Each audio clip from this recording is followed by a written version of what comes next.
तो आज मैं प्रश्न बैंक का वीडियो आपके सामने लेकर आया हूँ।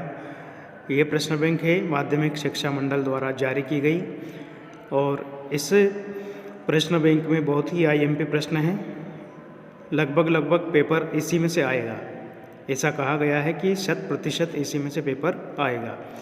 कक्षा 10वीं का है ये और इकाई वार हम इसको पढ़ेंगे। तो आज हम पहली इकाई देखेंगे, ठीक है ना। पहली इकाई का मतलब होता है आपके प्रश्न पत्र में पहला प्रश्न जो आएगा वो पहली इकाई के रूप में आएगा। तो पहली इकाई मतलब पहला प्रश्न।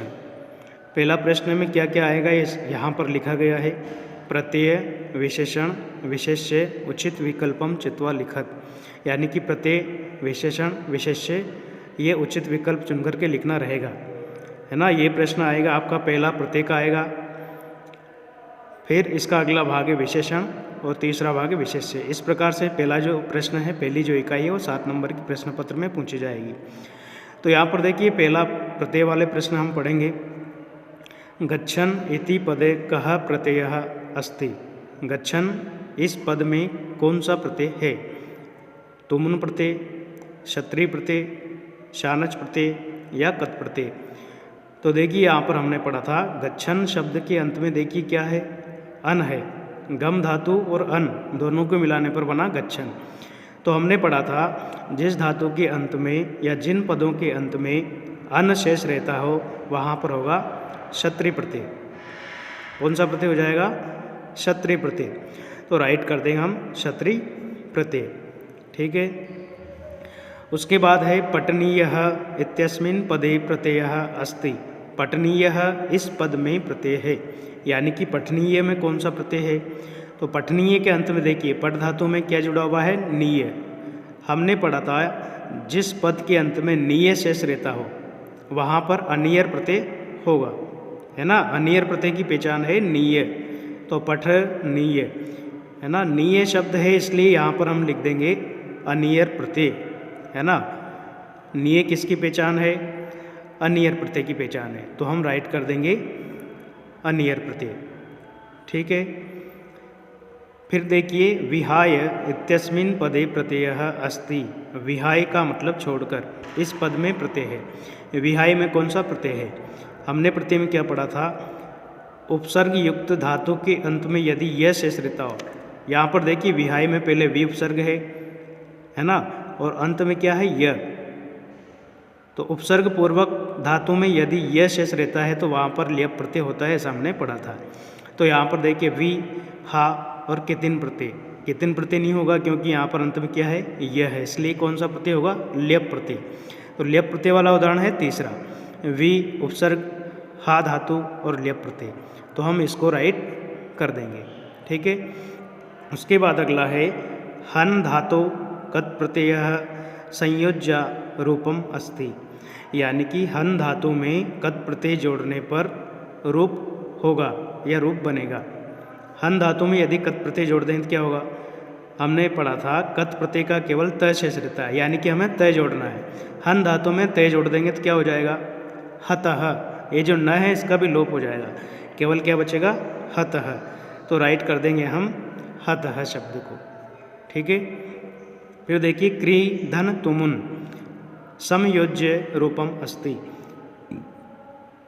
मतलब क्री धातु में यदि तुमुन प्रत्यय जोड़ेंगे तो क्या रूप होगा, रूप बनेगा। क्या रूप बनेगा, क्रेतुम, कर्तुम, क्रीतुम या क्रतुम। तो देखिए क्री धातु में यदि तुमुन जोड़ेंगे तो तुमुन का क्या शेष रहता है, तुम। तुमुन प्रत्यय का क्या शेष रहता है, तुम शब्द शेष रहता है। तो यहाँ पर रूप बन जाएगा कर्तुम, है ना। क्री धातु में यदि तुमुन प्रत्यय जोड़ेंगे तो रूप बनेगा कर्तुम। फिर देखिए अगला प्रत्यय है यहाँ पर गंतुम इत्यस्मिन् पदे प्रत्ययः अस्ति, है ना। यानी कि गंतुम इस पद में कौन सा प्रत्यय है, गंतुम। गंतुम में देखिए गम धातु है और लास्ट में क्या है, तुम, है ना। गम और तुम मिलाने पर क्या हुआ, गंतुम। इसमें कौन सा प्रत्यय है, तो देखिए यहाँ पर गम के बाद तुम है। तुम कौन से प्रत्यय की पहचान है, कौन से प्रत्यय की पहचान में हमने पढ़ा था, तुम। अभी यहाँ बताया है तुमुन, है ना। अगर शब्द के बाद में तुम शेष रहता है तो वहाँ पर प्रत्यय होगा तुमुन। तो हम यहाँ पर देखिए तुमुन प्रत्यय को राइट कर देंगे। ये चौथे ऑप्शन में लिखा है तुमुन प्रत्यय, तो इसको हमने राइट कर दिया। फिर अगला है सेव धातु शानच प्रत्यय संयोज्य रूपम अस्ति, यानी कि सेव धातु में यदि शानच प्रत्यय जोड़ेंगे तो रूप होगा। सेव धातु में शानच प्रत्यय। अब हमें याद ये रखना है कि शानच प्रत्यय का मान बचता है, मान शेष रहता है, तो सेव में हम मान जोड़ देंगे तो सेव मान हो जाएगा। तो सेव मान वाला ऑप्शन हम राइट कर देंगे। ये देखिए चौथे में लिखा सेव मानः है ना, तो राइट क्या हो जाएगा सेव मान। फिर है भू धातु कत प्रत्यय संयोज्य रूपम भवति, यानी कि भू धातु में यदि कत प्रत्यय जोड़ेंगे तो रूप होगा। देखिए भू धातु में यदि कत प्रत्यय जोड़ेंगे तो कत प्रत्यय केवल क्या जोड़ेंगे त, है ना, तय जोड़ेंगे तो भू और तय को जोड़ने पर यहाँ पर शब्द बन जाएगा भूतः, है ना, भू और कत प्रत्यय का त भूतः, तो हम राइट कर देंगे भूतः। फिर देखिए कर्तव्यम इत्यस्मिन् पदे प्रत्यय अस्ति, कर्तव्यम में कौन सा प्रत्यय है? कृतव्यम। देखिए क्री धातु है और लास्ट में क्या बचा हुआ है तव्यम, है ना। तव्यम कौन से प्रत्यय की पहचान होती है? तव्यत प्रत्यय की होती है, तो हम राइट कर देंगे तव्यत प्रत्यय, ठीक है। फिर देखिए जेयः इत्यस्मिन् पदे प्रत्यय अस्ति, जेयः, जय जो शब्द है इसमें कौन सा प्रत्यय है? तो यहाँ पर देखिए अंत में यह है ना, तो यह कौन से प्रत्यय की पहचान है? तो यहाँ पर हम लिख देंगे यत, है ना। जे में कौन सा प्रत्यय होगा? तीसरा ऑप्शन सही होगा यत प्रत्यय, ठीक है। उसके बाद अगला प्रश्न है हमारा, वो है विशेषण विशेष्य वाला, है ना, विशेषण वाला प्रश्न है। अभी तक के जो 10 प्रश्न हमने पढ़े हैं इसमें से 4 नंबर के प्रत्यय पूछे जाएंगे। फिर उसके बाद 11वां प्रश्न है, इसमें विशेषण पूछा जा रहा है। प्रश्न को पढ़ेंगे हम। कश्चित् कृषकः क्षेत्रकर्षणं कुर्वन् आसीत्, कोई किसान खेती का कार्य करता था। अस्मिन् वाक्ये विशेषण पदम किम, इस वाक्य में विशेषण पद कौन सा है? तो यहाँ पर देखिए कश्चित् का मतलब कोई और कृषक का मतलब किसान, दोनों ही पद यहाँ पे दिए हैं। किसान तो क्या है? संज्ञा है, और जो संज्ञा होता है वही विशेष्य होता है, इतना आप याद रखेंगे, ठीक है ना। तो संज्ञा की विशेषता बताने वाला शब्द क्या कहलाता है? विशेषण। और यहाँ पर पूछा है विशेषण पद क्या है, तो विशेषण हम लिख देंगे किसान की विशेषता बताने वाला शब्द है कश्चित्, है ना। किसान क्या है? संज्ञा है, विशेष्य है, इसकी विशेषता क्या है? कोई किसान। कोई जो शब्द है, कश्चित् जो शब्द है वो हो जाएगा विशेषण। तो उत्तर में हम लिख देंगे कश्चित्। कृषकः तं दुर्बलं वृषभं तोदनेन नुद्यमान अवर्तत, किसान उस कमजोर बैल को प्रताड़ित करता है और मारता है। इस वाक्य में विशेषण पद क्या है? तो यहाँ पर देखिए इस कृषक शब्द से हमें कोई मतलब नहीं, कृषक का मतलब होता है किसान। यहाँ पर हमें देखना है दुर्बलम वृषभम, यानी कि कमजोर बैल। तो बैल तो क्या हुआ? संज्ञा हुआ, इसकी विशेषता क्या है? बैल कैसा है? दुर्बल है। तो विशेषता बताने वाला शब्द क्या हुआ? दुर्बल। और ये दुर्बल शब्द क्या हो जाएगा? विशेषता बता रहा है, इसलिए विशेषण। यहाँ पर क्या पूछा है? विशेषण क्या है? तो हम विशेषण में लिख देंगे दुर्बलम, है ना। दुर्बलम वृषभ की विशेषता है, इसलिए दुर्बलम जो शब्द है वो हो जाएगा विशेषण। तो हम राइट कर देंगे दूसरा दुर्बलम। फिर है कृष्णः धेनु दुग्धम न ददाति, काली गाय दूध नहीं देती। इस वाक्य में विशेषण पद क्या है? अब देखिए कृष्णः धेनु, दो शब्द है, कृष्णः धेनु। धेनु का मतलब गाय, गाय की विशेषता क्या है? गाय कैसी है? कृष्ण। तो गाय की विशेषता बताने वाला शब्द कृष्ण है, इसलिए कृष्ण शब्द क्या हो जाएगा? विशेषण। तो हम राइट कर देंगे चौथा ऑप्शन। कौन सा विशेषण है? कृष्णः। कृष्ण को हम राइट कर देंगे।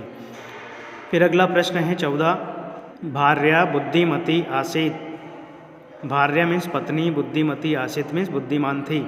अस्मिन् वाक्ये विशेषण पदम किम, इस वाक्य में विशेषण पद कौन सा है? 2 पद हैं, पहला भार्य का मतलब पत्नी और बुद्धिमती का मतलब बुद्धिशाली। तो भार्या का मतलब पत्नी जो है वो तो है संज्ञा, पत्नी की विशेषता बताई गई है, पत्नी कैसी है? बुद्धिमती। तो विशेषता बताने वाला शब्द है बुद्धिमती, इसलिए बुद्धिमती शब्द क्या हो जाएगा? विशेषण।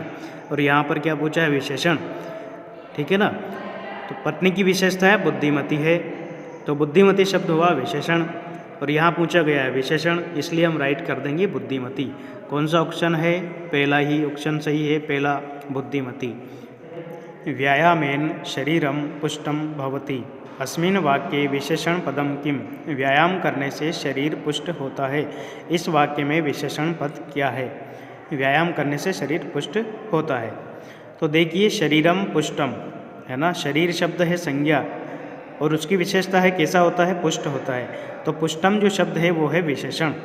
तो यहाँ पर पूछा गया है विशेषण क्या है, तो शरीर का विशेषण होगा पुष्टम।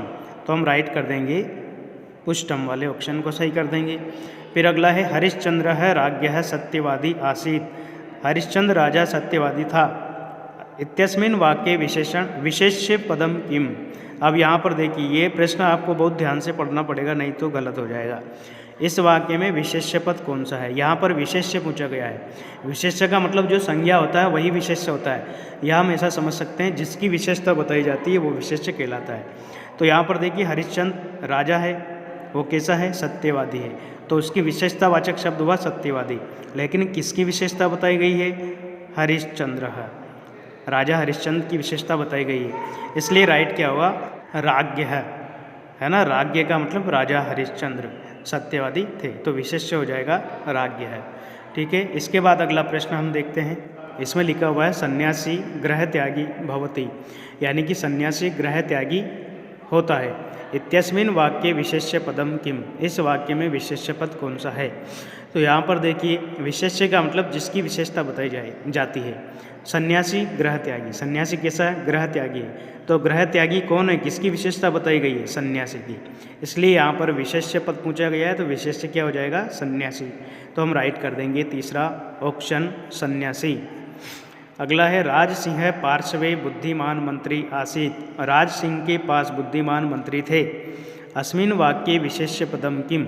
इस वाक्य में विशेष्य पद क्या है? तो देखिए यहाँ पर राज सिंह संज्ञा है के पास में, राज सिंह के पास बुद्धिमान मंत्री थे। इस वाक्य में विशेष्य पद कौन सा है? तो यहाँ पर हम लिख देंगे बुद्धिमान मंत्री, दो शब्द दिए गए हैं, मंत्री विशेष्य हो जाएगा और बुद्धिमान विशेषण हो जाएगा। कैसे मंत्री थे? बुद्धिमान। तो बुद्धिमान शब्द विशेषण किसके लिए आया है? मंत्री के लिए, तो विशेष्य क्या होगा? मंत्री। तो हम राइट कर देंगे यहाँ पर दूसरा ऑप्शन मंत्री। रामः सर्वेषु राज्ञेषु उत्तमः आसीत्, राम सभी राजाओं में उत्तम थे। इत्यस्मिन् वाक्ये विशेष्य पदम किम? इस वाक्य में विशेष्य पद क्या है? तो देखिए सभी राजाओं में उत्तम, उत्तम कौन थे? किसकी विशेषता बताई गई? उत्तम कौन थे? रामः। उत्तम किसकी विशेषता है? रामः, राम की विशेषता है, इसलिए राइट क्या हो जाएगा? विशेष्य क्या हो जाएगा? राम। तो हम राइट कर देंगे तीसरा ऑप्शन रामः।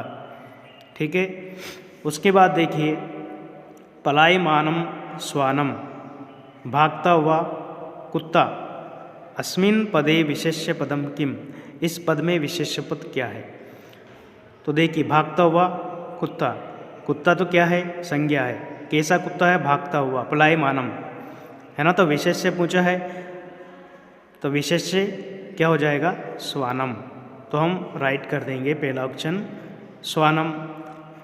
प्रिय छात्रों, इस प्रकार से हमने पहली इकाई पढ़ी है, और ये जो पहली इकाई है प्रश्न नंबर 1 में पूछी जाएगी, 4 नंबर के प्रत्यय और 3 नंबर के विशेषण विशेष्य। इस प्रकार से पहली इकाई से 7 नंबर के प्रश्न आपके वार्षिक प्रश्न पत्र में भी पूछे जाएंगे और इसी में से पूछे जाएंगे। आप इतना विश्वास रखिए। वीडियो अच्छा लगा तो आप वीडियो को लाइक शेयर सब्सक्राइब अवश्य करें। धन्यवाद।